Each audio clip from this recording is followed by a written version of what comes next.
नमस्कार प्रिय विद्यार्थियों, वीके नॉलेज इलेक्ट्रिकल में आप सभी का स्वागत है। वैकेंसी न्यूज अपडेट लेकर एक बार फिर उपस्थित हूँ। बड़ी शानदार भर्ती है, परमाणु ऊर्जा विभाग की है। गवर्नमेंट ऑफ इंडिया की वैकेंसी है। ऑल इंडिया से कोई भी यहाँ पर अप्लाई कर सकता है। पूरी डिटेल से बात करेंगे, सो कंप्लीट पूरा वीडियो लास्ट तक देखिएगा। चैनल से पहली बार जुड़े हैं तो सब्सक्राइब कर लीजिए। हम इसी तरह का अपडेट, कंटेंट और न्यूज नोटिफिकेशन इस चैनल पर आपको प्रोवाइड करवाते हैं। बड़ी शानदार भर्ती कहूंगा। डिपार्टमेंट ऑफ एटॉमिक एनर्जी का है विभाग। ऑल इंडिया में है। जहाँ भी यूनिट्स होगी ट्रांसफरेबल भी होता है। अभी ये जो यूनिट है ये तमिलनाडु की यूनिट है, वहाँ का वैकेंसी है। लेकिन अगर आप लोग अप्लाई करेंगे तो पूरे भारत में कहीं से भी हो, चाहे आप अप्लाई कर सकोगे। गवर्नमेंट ऑफ इंडिया के यहाँ पर टर्म्स एंड कंडीशन अप्लाई होंगे। आइए एक डिटेल नज़र से बात करते हैं। फर्स्ट ऑफ ऑल वीडियो को लाइक जरूर करेंगे, बहुत मेहनत लगती है, छोटा सा अप्रिशिएट मांग रहे हैं। बिना लाइक के नहीं जाएंगे। अपने दोस्तों के साथ फॉरवर्ड कीजिए, इस वीडियो को तक पहुंचाइए इस वीडियो। देखो, सबसे पहले अपडेट पर nuclear power corporation of India limited government of India का एंटरप्राइजेज है। और ये आपका उडनकुलम न्यूक्लियर पावर प्रोजेक्ट जो कि तमिलनाडु में है वहाँ का है ना। एचआरडी डिपार्टमेंट के अधीन आता है। तमिलनाडु में फिलहाल के लिए आपकी पोस्टिंग होगी भैया, पहली पोस्टिंग यही। और क्रूशियल डेट पर बात करें तो अभी बहुत समय पड़ा है। 8 जून 2026 से ऑनलाइन एप्लीकेशन इसके स्टार्ट होंगे, जबकि लास्ट डेट रहेगी 29 जून 2026। काफ़ी समय है, आराम से फॉर्म भर देना। अभी स्टार्ट हुआ नहीं है तो बहुत वक्त है आपके पास।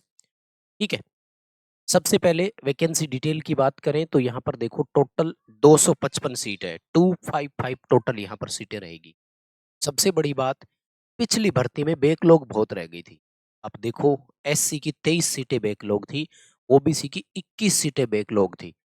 इस बार बैकलॉग नहीं बचनी चाहिए भाई। बैकलॉग का मतलब होता है कि उस पोजीशन पर इनको कैंडिडेट ही नहीं मिले। हालांकि यहाँ क्राइटेरिया बड़ा क्रूशियल है, क्योंकि डेट ऑफ बर्थ में एज बहुत छोटी मांगते हैं। साइंस और मैथ में अलग अलग 50-50% नंबर होने चाहिए। 10th में इंग्लिश सब्जेक्ट भी होना चाहिए। तो कई सारे मुझे लगता है कि क्राइटेरिया बैठते हैं, इसलिए सिचुएशन सेट बैठती नहीं होगी। पद नाम बड़ा शानदार है, टेक्नीशियन नाम देते हैं। ठीक है, ट्रेड वाइज बात करें, category second stipendiary training, category second technician के नाम से जानते हैं। प्लांट ऑपरेटर की टोटल 136 सीटें हैं भाई। प्लांट ऑपरेटर वालों के लिए तो हो गया काम। इलेक्ट्रॉनिक्स मैकेनिक वालों के लिए 15 सीटें हैं। ठीक इसी तरह से 15 सीटें इंस्ट्रूमेंट मैकेनिक के लिए भी है। इलेक्ट्रिशियन वालों के लिए 47 यानी 47 सीटें, जबकि 30 सीट है फिटर के लिए। टर्नर के लिए है 5 सीट। इसी तरह से 5 सीट मशीनिस्ट के लिए है और वेल्डर के लिए 2, यानी टोटल 255 बच्चों का भविष्य तो यहाँ बनने वाला।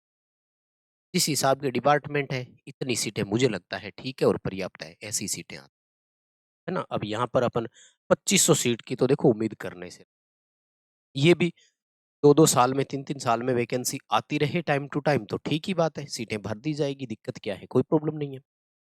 ठीक है, एजुकेशनल क्वालिफिकेशन पर बात करते हैं भाई। देखो, थोड़ा सा ये नोटिफिकेशन इस तरह का ही है, ऑफिशियल है तो जैसा है वैसा ही दिख रहा है आपको। सबसे पहले post category second stipendiary training technician plant operator. Plant operator के लिए आपको चाहिए 12वीं किया हुआ होना चाहिए और पीसीएम सब्जेक्ट होना चाहिए, फिजिक्स केमिस्ट्री और मैथ। उसमें भी 50% नंबर आपके होने चाहिए एग्रीगेट। और 10th जब आपने पढ़ा तो 10th में आपके पास इंग्लिश सब्जेक्ट होना चाहिए। ठीक इसी तरह से category second stipendiary training technician, और ये ट्रेड वाले जो इलेक्ट्रिशियन फिटर उन सब के लिए तो बड़ी इंपॉर्टेंट बात क्या है, 10th पास आउट किया हुआ होना चाहिए। साइंस और मैथ दोनों में इंडिविजुअली इंडिविजुअली मतलब व्यक्तिगत रूप से 50-50% नंबर होने चाहिए। यानी मैथ में 50% है लेकिन साइंस में नहीं थे तो नहीं भर पाओगे। साइंस में 50 से ज्यादा नंबर थे लेकिन मैथ में 49.4 या 49.5 है तो नहीं भर पाओगे। ये ध्यान रखिएगा, ठीक है। उसके बाद 2 साल का आपका आईटीआई भी होना चाहिए। अगर आईटीआई 1 ही साल का कोर्स है, less than 2 year, तो आपके पास 1 साल का एक्सपीरियंस होना चाहिए। इंग्लिश सब्जेक्ट 10th में पढ़ा हुआ होना चाहिए। यानी बड़ी बातें क्या है, 10th में साइंस और मैथ में अलग-अलग 50% नंबर होने चाहिए। 2 साल का आईटीआई होना चाहिए। अगर 1 साल का आईटीआई है, जैसे वेल्डर वालों के लिए, तो उनको 1 साल का एक्सपीरियंस भी देना पड़ेगा और अलग से कुछ भी नहीं, ठीक है?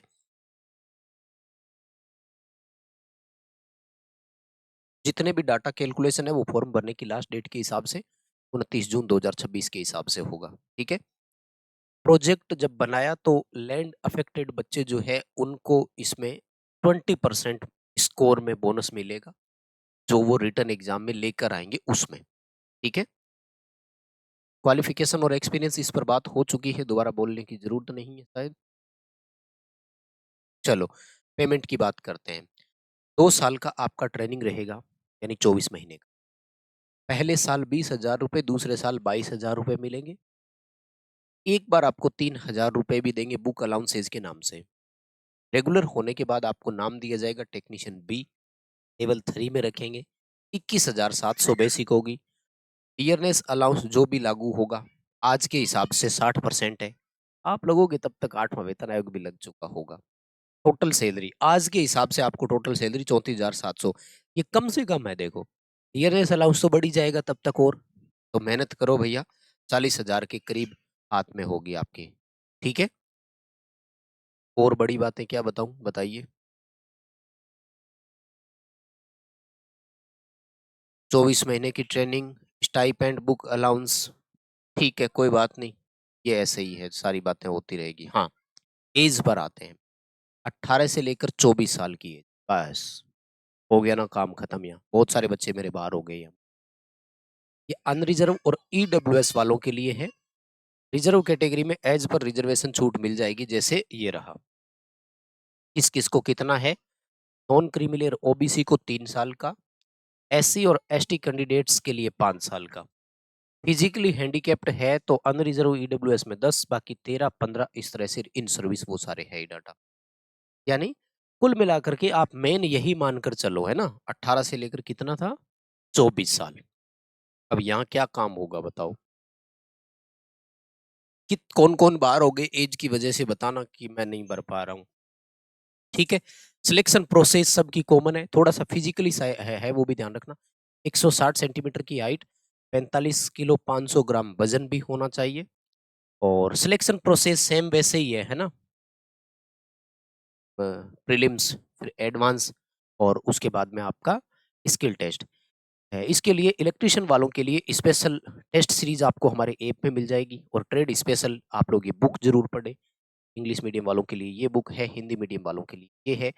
ऐप में डेमो है इनका, पहले डेमो देखना फिर ऑर्डर करना, लेकिन टेक्निकल के बहुत शानदार क्वेश्चन है। मैथ रीजनिंग की बुक भी मिल जाएगी, ऐप में जाइए। स्पेशल टेस्ट सीरीज लेना चाहते हैं तो पूरे एनपीसीआईएल की, ऑल इंडिया में किसी एनपीसीआईएल का आप एग्जाम दे रहे हो, सबके लिए टेस्ट सीरीज आपको मिल जाएगी। वह प्रोसेस वही, पहला स्टेज प्रीलिम्स टेस्ट बोलते हैं, 60 मिनट का रहेगा, 50 क्वेश्चन आएंगे, सारे के सारे जो क्वेश्चन रहेंगे वो रहेंगे उसके मेंटल एबिलिटी के। टॉपिक कहाँ गया भाई?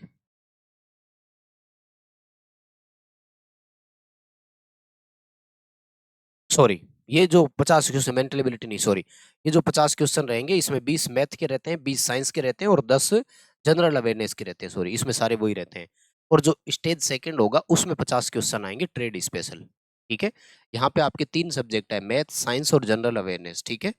वो मैं बात कर रहा था सीएसआईआर की, सॉरी, उसमें पेपर फर्स्ट, सेकंड और थर्ड 3 होते हैं, तो पहला पेपर मेंटल एबिलिटी का होता है उसका। सॉरी, एनपीसीआईएल में आपके 50 क्वेश्चन रहेंगे, 60 मिनट का समय मिलेगा और यहाँ पर आपको ये पार्ट केवल क्वालिफाई करना है। सही करोगे 3 नंबर मिलेगा, गलत करोगे 1 नेगेटिव मार्किंग काट ली जाएगी 1 नंबर, ठीक है? अनरिजर्व के लिए 40% नंबर यहाँ पर चाहिए, ओबीसी, एससी, एसटी, ईडब्ल्यूएस को 30% नंबर लाना पड़ेगा, तो ये क्वालिफाई हो जाएगा। उसके बाद में होगा स्टेज सेकंड। स्टेज सेकंड में आपका ट्रेड आधारित रहेगा पूरा सिस्टम, 2 घंटे का समय मिलेगा, 50 क्वेश्चन, ठीक है? ये जो 50 क्वेश्चंस रहेंगे, ये इलेक्ट्रीशियन वालों को तो हमारी इन्हीं बुक्स में से मिलेगा, तो इलेक्ट्रीशियन वालों बुक जरूर पढ़ना, ठीक है? बाकी और कोई भी आपको जानकारी चाहिए तो ये पूरा पीडीएफ नोटिफिकेशन पढ़ना हमारे टेलीग्राम पर मिल जाएगा। वीडियो को लाइक जरूर करना, चैनल सब्सक्राइब करना, वीडियो अपने दोस्तों तक पहुंचाइए। बहुत बहुत धन्यवाद, थैंक यू वेरी मच, शुक्रिया।